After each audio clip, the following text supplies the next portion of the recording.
Olá, olá, querido aluno, querida aluna, tudo bem com você? Hoje a gente vai trabalhar aqui mais uma parte das nossas aulas que se referem às concepções, tendências, correntes pedagógicas, né? Tudo que a gente vai entender ao longo dessa trajetória histórica de como a escola se deu, o papel do professor, o papel do aluno, como que essa educação foi acontecendo ao longo da história, pensando no que estava permeado na sociedade em dado momento, né? Então eu estou falando do quê? De uma tendência sempre lembre de moda, né? Qual é a moda do momento? O que está acontecendo diante daquele contexto, tá? Então o que servia para a educação dentro daquele contexto, tá? Então nós estamos fazendo essa trajetória histórica já atrelando, claro, todos os nossos autores, tudo que a gente pode pegar de gancho aqui para responder as nossas questões, tá? Então vamos lá para nossa terceira parte aqui. Hoje nós vamos entrar dentro da progressista aqui, né, gente? Da corrente progressista, pensando aqui em todas as atribuições desse modo revolucionário da educação que começou a acontecer a partir deste momento. Então, como que a sua prova pode trazer aqui esta concepção, tá? Então pode vir com a seguinte nomenclatura: pedagogias progressistas, pode vir como concepções progressistas, pode vir como tendências progressistas. Qualquer uma dessas está assim atrelada ao método progressista de se dar na educação, tá? Então também, gente, como nós vimos lá nos outros blocos, também pode vir como concepções contra-hegemônicas. Por que hegemônicas? Nós tínhamos uma concepção liberal onde essa hegemonia permanecia dentro de voltado mais ao contexto tradicional. Então perceba que eu tinha uma doutrina, uma educação religiosa, que tinha mais esse cunho realmente religioso, pensando na atribuição da educação. Então era uma educação voltada assim ao cunho religioso, então eu tenho o que? Uma hegemonia, uma doutrina. Aqui é contra-hegemônica, eu vou totalmente contra tudo que é tradicional, a tudo que tende a fechar essa escola, esse papel do professor, tudo que tende a enrijecer, eu vou contra esta doutrina, tá? Por isso contra-hegemônica, tá? Pode vir com essa nomenclatura, é menos comum, mas pode ser que venha, tá bom? Então a gente passa todas as nomenclaturas aí para você não se perder na hora de responder nenhuma questão, ok? Gente, quem é o principal autor que vai quebrar toda essa corrente, que no final lá, né, da liberal tinha a tecnicista, então nós vimos lá que dentro da liberal, relembrando com você, né, era o quê? Era a nossa concepção primeiro tradicional, jesuítas, né, lembrem sempre. Depois eu tenho a concepção o quê? Lembra dos dois R's? Renovada, progressivista, depois renovada não diretiva, ok? E por último a tecnicista, tá? Lembrar, gente, que isso daqui são 4 concepções liberais, tá? E depois nós vamos agora para progressivista, tá? Dentro dessa, da progressista, desculpa, né? A gente não pode confundir aqui. Progressivista, lembra dos 2 olhinhos lá? Então aqui, né? Lembrar da vista aqui. Agora a gente vai para progressista, que é um modo de educação acontecer diferente, tá? Eu tenho o quê? Eu quero que essa educação agora seja libertadora, tá? Este é o viés aqui do Paulo Freire. Paulo Freire, gente, é considerado patrono da educação. Por quê? Ele vai ele quer tirar de cena todas aquelas concepções tradicionais de educação, de enrijecer a sociedade de certa maneira. Então nós temos aqui uma sociedade que está caminhando, os índices de analfabetismo aqui são muito gritantes, só a elite mesmo que tinha acesso à educação. Então o Paulo Freire, ele quer trazer uma condição de educação libertadora pensando na educação dos adultos, né? Pensando na alfabetização dos adultos. adultos. Ele que vai sim trazer esses conceitos de andragogia agora, que é o ensino para os adultos. Então pensar, gente, que o ensino para uma pessoa adulta era diferente de como acontece para uma criança, por exemplo, né? O adulto ele já tem a sua concepção de vida, ele já sabe, ele já tem a sua experiência, já está ali na sua caminhada, né, perante tudo que ele está fazendo no seu dia a dia. Já tem uma concepção mais formada. Então, a partir deste momento, eu quero implementar que, a partir dessa alfabetização, eu vou ter o quê? Uma liberdade. Eu vou saber ler os meus direitos, eu vou saber cobrar os meus direitos, saber ser um cidadão ativo nessa sociedade, tá? Então essa alfabetização, ela vem em prol, sim, de esses homens saberem dos seus direitos, dos seus deveres. Era isso que o Paulo Freire pregava, tá? Então ele vai ensinar, ele vai alfabetizar ali mais de 300 trabalhadores em 45 dias, tá? Que foi ali o seu marco histórico lá em Angicos, né, no Rio Grande do Norte. Então esses trabalhadores rurais, para alfabetizá-los, como que ele fez? Ele trouxe ali justamente os temas geradores. Então, por exemplo, ele queria conscientizar as pessoas que elas tinham direitos. E através dessa conscientização, ele trazia os seus temas geradores. Então, se aquela população ali daquele local precisava, por exemplo, não tinha acesso, não tinha moradia, né? Muitas vezes era um pedreiro, era um trabalhador que trabalhava bastante, mas não tinha moradia. Então, ele vai mostrar que lá na Constituição ele tinha direito, sim. Como que... Então tá, se eu tenho direito à moradia, como que eu escrevo a palavra moradia? Tá? Então perceba que há um contexto para depois trazer esse interesse desses alunos para esses temas geradores. Então agora vamos escrever casa. Como que é o som da letra C, a vogal A, enfim, ele ia fazendo essa junção, tá? Pensando nessa relação dos homens ali, do que estava perante ao seu contexto. Tá? Então ele vai alfabetizar desta forma, e seu método foi sendo difundido, inclusive ele chegou ali a ser convidado pelo governo para fazer uma formação de professores grande, para que disseminasse esse método e realmente isso se expandisse na época, mas logo veio a ditadura. E o Paulo Freire teve que ser exilado para não ser morto, porque ele foi acusado de estar agindo contra o governo, né? Vamos pensar que dentro de um sistema rígido, fechado, né, como era a ditadura, eu não quero que os homens pensem, eu não quero que as pessoas sejam alfabetizadas, porque elas vão conhecer os seus direitos, elas podem fazer uma revolução, né? Então a ideia aqui é realmente não trazer nada disso. E como Paulo Freire foi acusado de estar agindo contra o governo, ele teve que ser exilado lá para o Chile para realmente não ser morto, tá? Então, gente, Paulo Freire é um dos autores brasileiros mais citados no mundo, tá? Perante os seus ideais. Suas obras são utilizadas até hoje na educação, muito utilizadas, tem vários artigos publicados. Se de repente você ficou curioso, quiser ler mais coisas sobre o Paulo Freire, as suas obras, né, Pedagogia do Oprimido, que é a mais famosa, é muito interessante, tá? Ou de repente você até já leu, já sabe do que eu estou falando. Tá, mas o que é importante para nós agora em conceito de prova, né? A gente lembrar que o Paulo Freire é o nome mais importante dentro da concepção libertadora, tá, gente? Que vai se diferenciar da libertária que nós vamos ver na sequência, tá? Então não confundir. Então lá nós temos, primeiramente, né, dentro da nossa tendência liberal.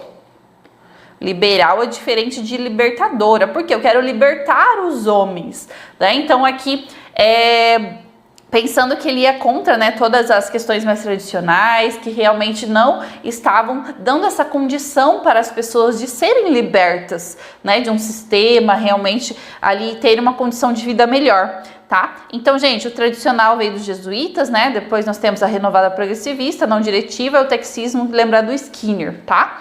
Paulo Freire rompeu com as ideias liberais e trouxe as ideias progressistas, ok?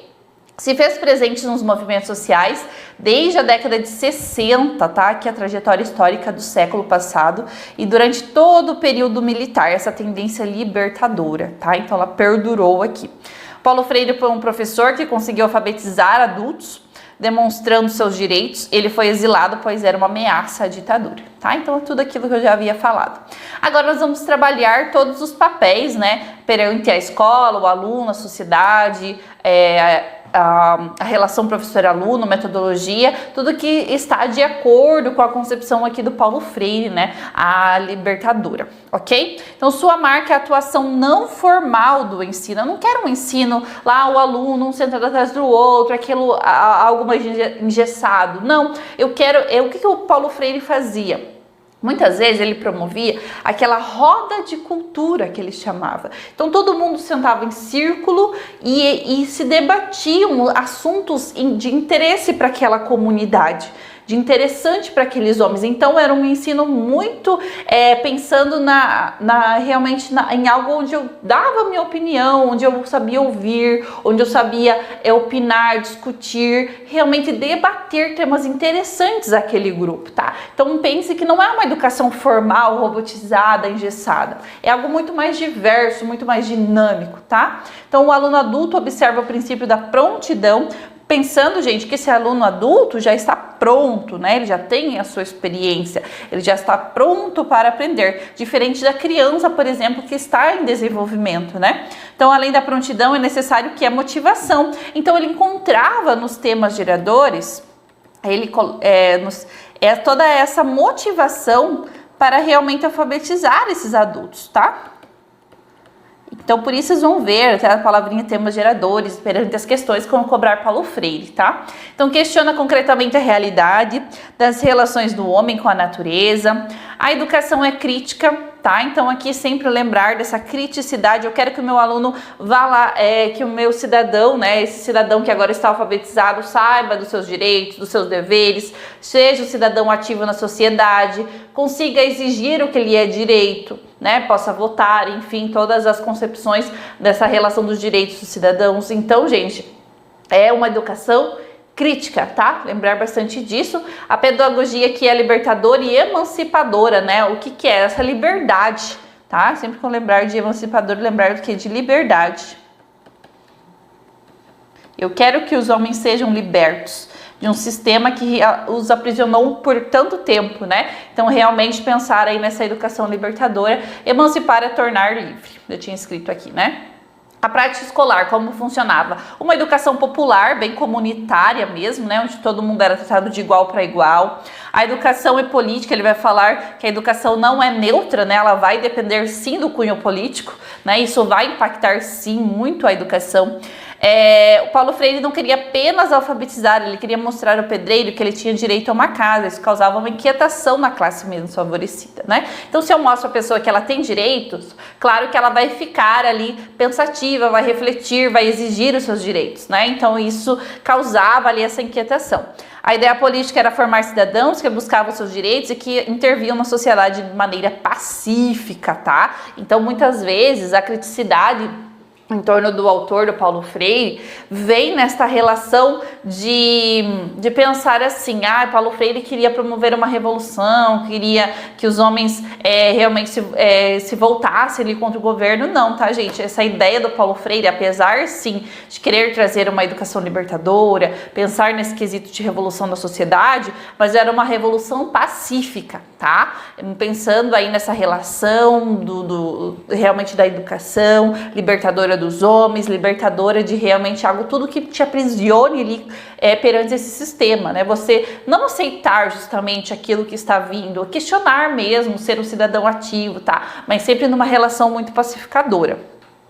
Muito utilizada em grupos de trabalhos com foco em conhecimento sobre as relações sociais, tá? Então, este era o trabalho aqui da prática escolar.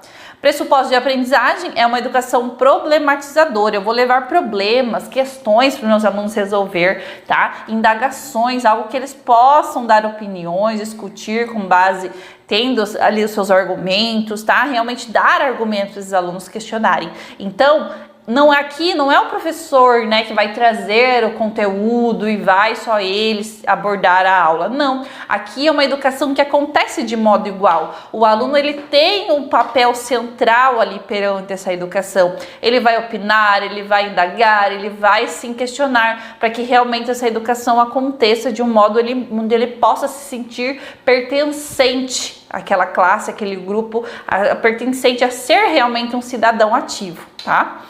Parte aí de uma situação problema, Tá? Então, pensando na problematização de algo para que possa ser resolvido, né? O engajamento aí político, tá? Pensar em toda a estrutura política também da sua educação, que não é neutra, né?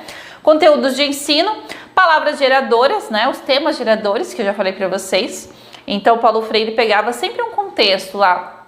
Então, se era, por exemplo, uma dona de casa, que ia de repente pensar como que escrevia moleque, pé de moleque. Então ele ia ensinar através dessas concepções, tá? Então ele ia ensinando sílaba por sílaba, som por som, tá? A partir de um contexto em que aquela pessoa estivesse envolvida naquela motivação de aprender. Tá? Então ele vai pegar muito esse gancho aqui da motivação, do pertencimento dessa pessoa, tá? Então os temas geradores, que podem ser chamados de ideias geradoras, palavras geradoras, né? Extraída da vida do aluno. O professor precisa, né, conhecer a realidade do aluno para que isso seja extraído, pensando na problematização da vida do aluno, tá? Fazer esse ser pensar, ser crítico. A relação professor-aluno, como que isso ocorria?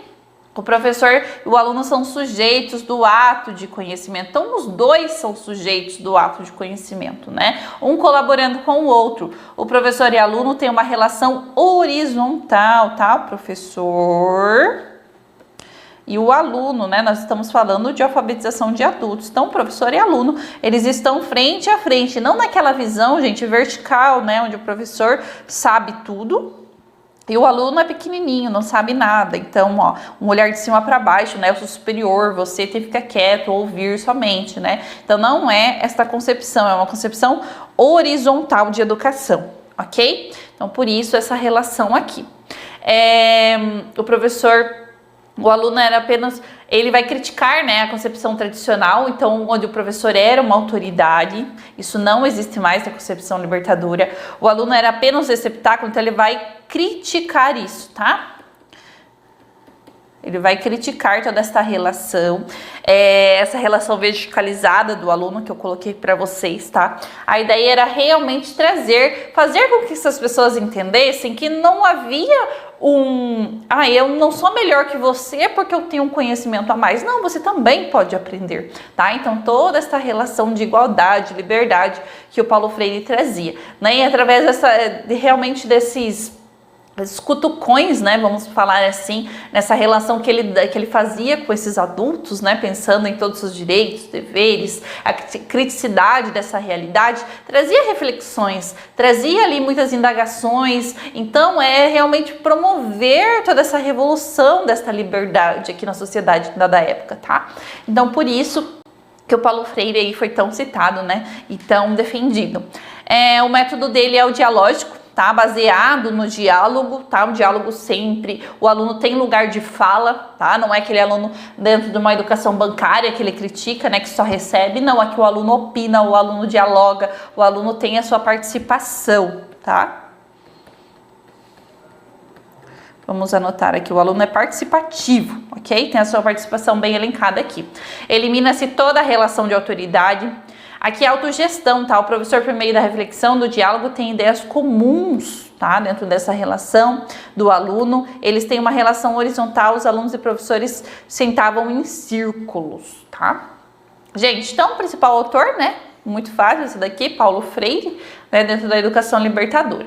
A metodologia de ensino, que é a última parte que nós vemos de cada corrente, o trabalho em grupo de discussão, desenvolve conteúdo e dinâmica das atividades, de codificação e decodificação, problematização no nível crítico da realidade, avaliação da prática vivenciada, então a experiência, né, muito levada em consideração, a avaliação, as palavras geradoras, temas geradores, tá? Então a metodologia era realmente muito dialógica, né, onde eu vou dialogar assim com o meu aluno, ele vai ter lugar de fala, ele vai participar, ele vai realmente problematizar as questões ali. Então a ideia realmente é sempre de liberdade, criticidade. Pegue essas palavras-chave que vocês vão conseguir responder qualquer pergunta que vier aqui sobre Paulo Freire ou sobre a concepção libertadora, ok? Então tá dentro da progressista.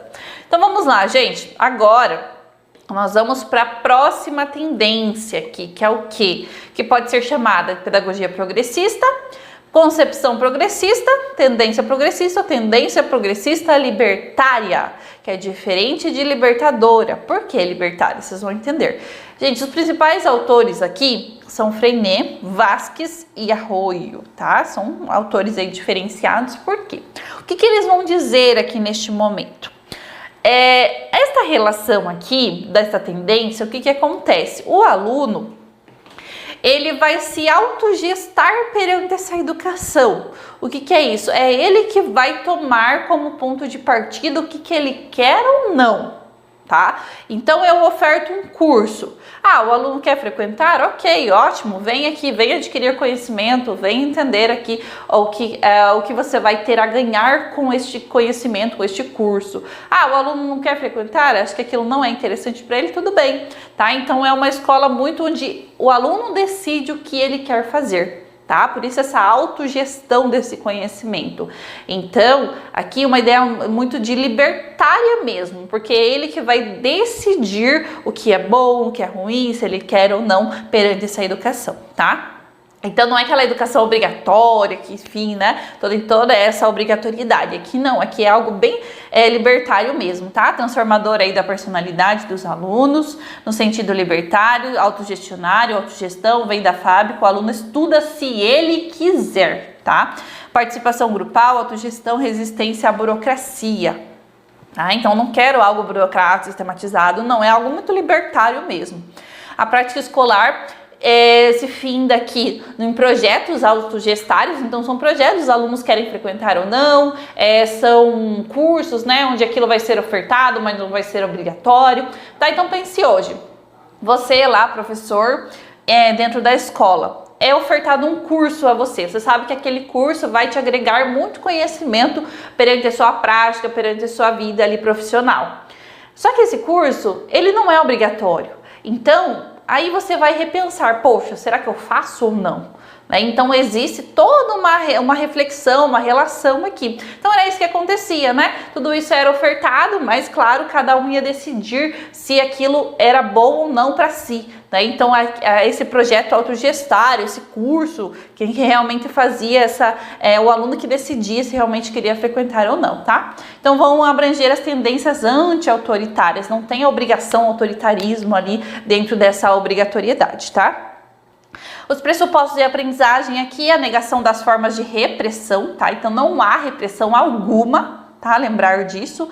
Crescimento pessoal e grupal, sempre pensando no conhecimento, no desenvolvimento, no crescimento pessoal, individual do grupo, né? Motivação e satisfação de aspirações e necessidades. As matérias são dadas aos alunos, mas elas não são exigidas, não são obrigatórias, estuda se ele quiser, tá? Por exemplo, não tem aquela chamada, né? Enfim, fulano não veio, vamos ligar para ele. Não existe isso, tá? Por exemplo, o coordenador avisa que existe um curso na escola. Isso que eu acabei de dar esse exemplo, tá? Aí o aluno decide se ele quer ou não, né? As matérias ficam à disposição do aluno, mas não são obrigatórias. Os conteúdos de ensino, como são olhados aqui dentro da libertária, as matérias são colocadas à disposição, mas não são obrigatoriedade. São conteúdos que resultam da necessidade e interesse do grupo. Podem não ser necessariamente as matérias de estudo, tá? Então pode ser algo de repente mais voltado ao interesse, né? Algo que realmente vai trazer um engajamento aí desses alunos. Não precisamente precisa ser matemática, língua portuguesa, tá? Pode ser algo mais voltado àquela comunidade. O aluno aprende de maneira implícita, tá? Em relação do currículo oculto aqui, tá? Porque vamos pensar, se não há uma obrigatoriedade e os currículos e a relação formal ela não está acontecendo, então existe toda a relação de currículo oculto, né? O aluno ele está aprendendo, né? Mas claro, de outra maneira ali, de forma de aprendizagem que a gente pode atribuir fora dessa relação sistematizada, ok? Gente, aqui, relação do professor-aluno, como é vista aqui na libertária, tá? É uma relação de não diretividade, tá? O professor pode se colocar a serviço do aluno sem impor suas ideias, você tem que fazer desse jeito, tá? Aquela rigidez, não, aqui não tem essa rigidez, tá? Não tem uma direção correta, aí você vai seguir por aqui, tem que ser por aqui, não, pode ser por aqui, entendeu? Então, essa relação da educação que pode ter vários caminhos, tá? Os alunos são livres, por isso, né, libertário, inclusive de não responder ao professor. Então, tá essa educação que o aluno mesmo vai decidir, né? O que é bom para si, o que não é, o que ele quer, o que ele não quer, tá? Então, claro, né, gente? Vamos pensar que algum cunho isso pode funcionar, às vezes não, né? Então, nós temos aí essa relação educativa que acontece nessa época. Os principais autores, né? Celestin Ferney, Adolfo Sanches Vasques, Miguel Gonzalez Arroyo. Ok? Então, gravem bem os sobrenomes deles aqui que vai te ajudar, tá? Então, Concepção Libertária, Ferney, Vasques e Arroyo. Ok? Gente, metodologia de ensino, vivência grupal por sua própria iniciativa, o aluno que vai decidir, né, sem qualquer forma de poder pensar na autonomia, tá? Autonomia é a palavra-chave aqui desta concepção, ok? Então, finalizada, gente, então finalizamos aqui, ó, libertadora, libertária, tá? Então, lembrar da libertadora, do Paulo Freire, realmente uma ideia de educação que vinha para a liberdade dos homens, tá? Pensando aí no cidadão ativo perante a sociedade, uma relação crítica, já que na libertária o aluno que vai se autogestar, né? Não há obrigatoriedade de uma educação acontecer, mas ele vai frequentar se ele quiser, se ele não quiser ele não frequenta, né? Então, essa autonomia promovida aqui, tá? Agora a gente vai para nossa crítico social dos conteúdos, essa concepção que é atual hoje e como pode ser chamada lá por Demerval Saviani, que é a histórico-crítica, tá? Então essa relação aqui na sua prova pode vir assim ou pode vir assim, tá? Não, tem muitos autores aqui, tá, gente? Eu coloquei aqui no quadro já para vocês, pra gente entender essa relação. Coloquei até algumas características aqui já, porque a análise crítica da realidade, a escola é parte integrante do todo social, a participação ativa do aluno, que faz parte, né, da corrente progressista como um todo, mas entendendo agora a crítico social dos conteúdos, tá? Como que ela se dá aí na realidade. Então vamos entender aqui o que acontece, né? Como que ela pode ser chamada? Então, pedagogia progressista, concepção progressista, tendência progressista crítico-social dos conteúdos, tendência progressista histórico-crítica, tendência progressista dialógica, ok? É assim que ela pode ser chamada, essas nomenclaturas podem vir na sua prova, ok? Aqui, gente, de 1980 em diante, tá? Até os dias atuais, ok? Até a atualidade. Vamos colocar aqui até os dias atuais, ok? Autores antigos ainda exercem influência, tá? Então, Manacorda, Makarenko, Charlot, Snyders, Libânio, Saviani, Lucchesi, tá? Então, todos esses autores aqui muito importantes nesta relação, ok? Aqui está a fotinho deles para você lembrar na ordem aqui, tá? Dos nomes, ok?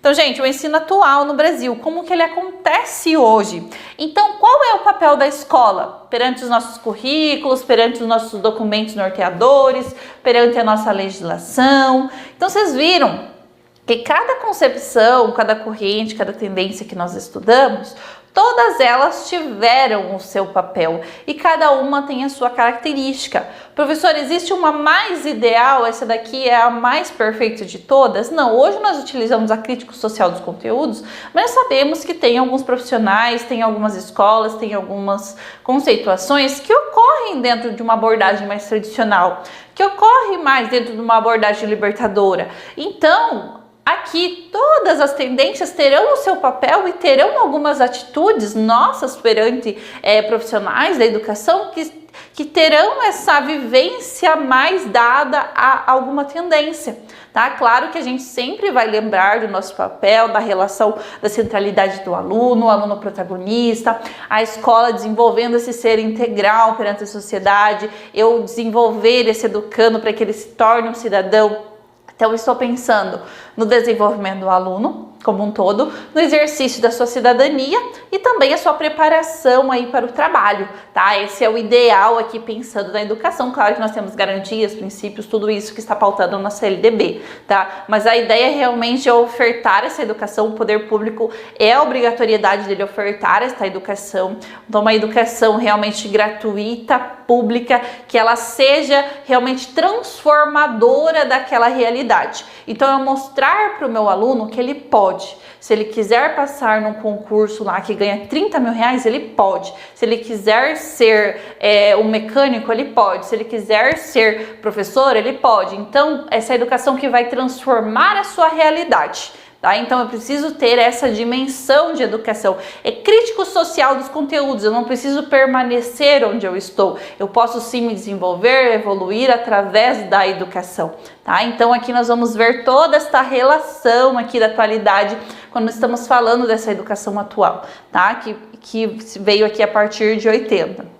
Então, a valorização da escola como instrumento da apropriação do saber contribui para tornar a escola o que? Democrática, gente. Democracia é uma das palavras-chave aqui, até porque nós temos a nossa Constituição Federal de 88, que vai trazer esses ideais, né? Educação, direito público, subjetivo, todo mundo participa, todo mundo vota, enfim, nós temos essa relação democrática, de escola democrática, a comunidade participa, comunidade, pais, alunos, vamos arrumar esse aqui, alunos, docentes, enfim, todos que estão enganjados para fazer essa educação acontecer, tá? Então, uma escola muito democrática, porque isso era o que estava sendo permeado na época, tá? Então, difusão de conteúdos vivos, atrelados ao contexto social dessa criança, concretos, vinculados à realidade social. Alunos com PCD, né? Então começa-se a pensar mais em educação especial, educação inclusiva, né? O aluno, essa criança, o aluno. Quem é o aluno que é uma criança? Qual a fase que ele está? Qual o ano que ele está? Né? O aluno adulto, né? Que é voltado à modalidade do EJA. Quem é esse adulto? É o ensino aqui da andragogia. Então, como que é esse ensino voltado ao aluno? Como que é esse ensino voltado à criança em determinada fase, tá? Então, eu começo a pensar em quem é esse ser. É o indígena? É um aluno do campo? É um aluno de uma escola mais periférica? Então, a partir dessa relação social, eu tenho o conhecimento de eu querer saber quem é esse ser, né? E direcionar esse currículo, direcionar essa proposta pedagógica a fim de sanar tudo isso que a educação quer transformar dentro daquela criança, dentro daquele adulto, tá? Então as aulas devem ser voltadas a cada realidade, tá? Se é uma escola numa comunidade indígena, então vai ser voltada para aquela realidade, aplicada na língua materna, pensando ali quais são os conteúdos essenciais para aquela comunidade, e não uma escola realmente que seja rígida para todos iguais daquela maneira. Não, então nós temos realidades diferentes, nós temos que pensar em cada realidade, né? Então é uma maneira de discutir os conteúdos culturais historicamente atribuídos ao currículo da escola. Aqui ocorre uma substituição dos conteúdos formais pelos reais, contexto social, tá? Novamente aqui eu vou colocar dinâmicos e concretos. A escola aparece como espaço onde a ação dos professores e dos alunos pode contribuir para a transformação social. Então, gente, transformação social, palavra-chave aqui, tá? Prática escolar, como que isso se dá? Presente aí na democratização da sociedade brasileira, né? A Constituição, a escola democrática, todos esses ideais. O conhecimento leva o aluno ao compromisso político, exercício da cidadania, né? Pautados na nossa Constituição, na nossa LDB. E princípios éticos, estéticos, políticos, ideias de cidadão, de qualificação profissional e de pleno desenvolvimento do educando. Pressupostos de aprendizagem, desenvolvimento da capacidade desse ser processar informações e lidar com os estímulos do meio. Então eu tenho um aluno que interage, eu tenho um aluno que interage com as pessoas, interage com os objetos, tem uma relação social, tem uma bagagem familiar, tem uma bagagem que ele traz ali da sua vida, mesmo que seja na educação infantil. Então eu vou partir desse pressuposto para ter essa relação de desenvolvimento com o meu aluno. Então qual é a sua capacidade? O que ele é capaz de fazer? Né? Qual é o seu potencial para realmente estar desenvolvendo ali todas as suas habilidades, tá? Então essa é a educação que coloca o aluno como protagonista do seu processo. Conteúdos de ensino aqui são conteúdos culturalmente adquiridos, tá? Então essa relação cultural muito aqui dentro desse conhecimento. Conteúdos contextualizados, ressignificando frente às realidades sociais.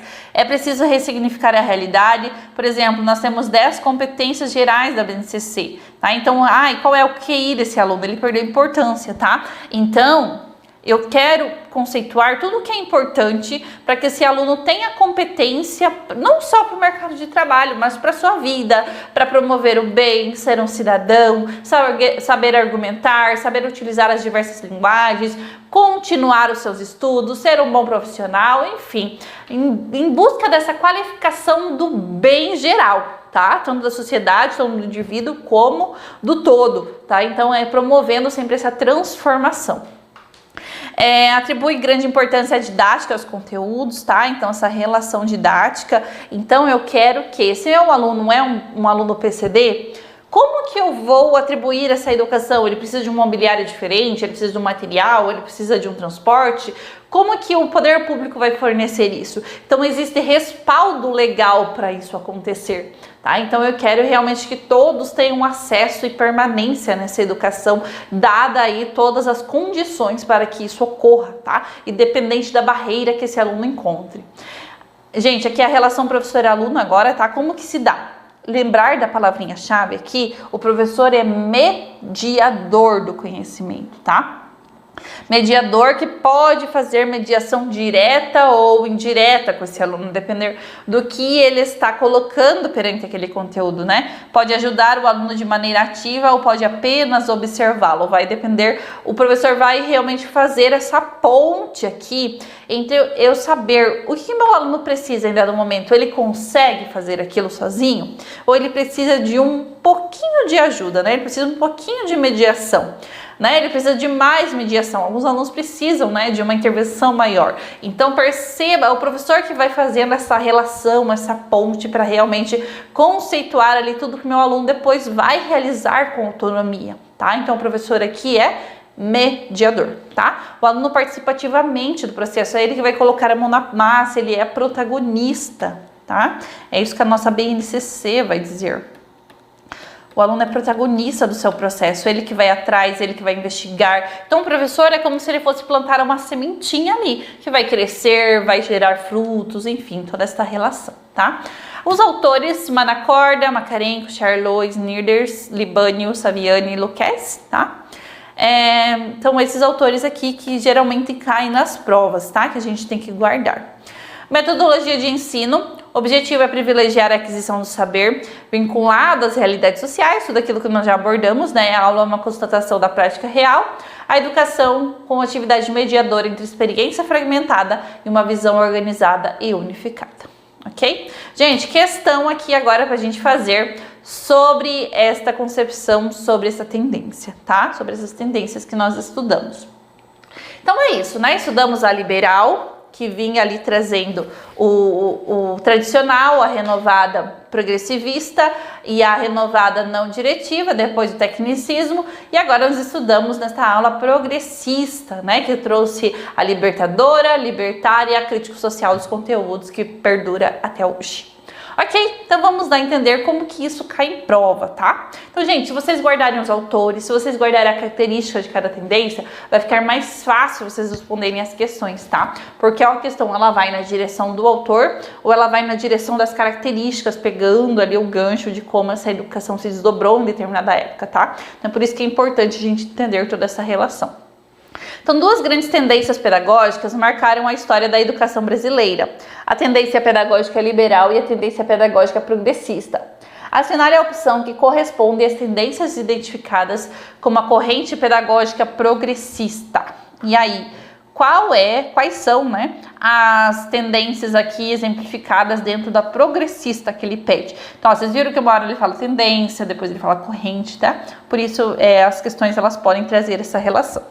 Então, é tradicional, tecnicista, libertador, renovada não diretiva? Tradicional não, né? Tradicional é que é liberal.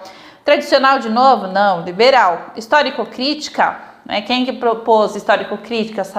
Demerval Saviani, né? Tecnicista? Não, tecnicista é liberal, né? Então, aqui já não é esta alternativa também. Libertadora, libertária, crítico social dos conteúdos, exatamente, são três, né? Então aqui o nosso gabarito aqui frente à corrente progressista. Então lembrar que a liberal tem os dois T's e os dois R's, tá? Tradicional e tecnicista, os dois R's de renovada, progressivista e renovada não diretiva, tá? E Aqui a progressista, que tem as três, tá? As três correntes aqui. A libertadora, que são os dois L's, né? E a crítico-social dos conteúdos, ou que pode ser falada como histórico-crítica, ok? Gente, então o nosso gabarito letra D aqui, próxima questão. As tendências pedagógicas surgiram a partir de diferentes pensamentos filosóficos e podem ser classificados em dois grandes grupos: tendência pedagógica liberal e tendência pedagógica progressista. A tendência pedagógica progressista crítico-social dos conteúdos considera que o método parte de uma relação direta da experiência do aluno, confrontada com o saber sistematizado, e o papel do aluno como participador e do professor como mediador entre o saber e o aluno. E aí? O que vocês acham? Vamos ler as demais. B. O método é desenvolvido por meio de experiências, pesquisa e solução de problemas. E o professor é auxiliador no desenvolvimento livre do estudante. E aí?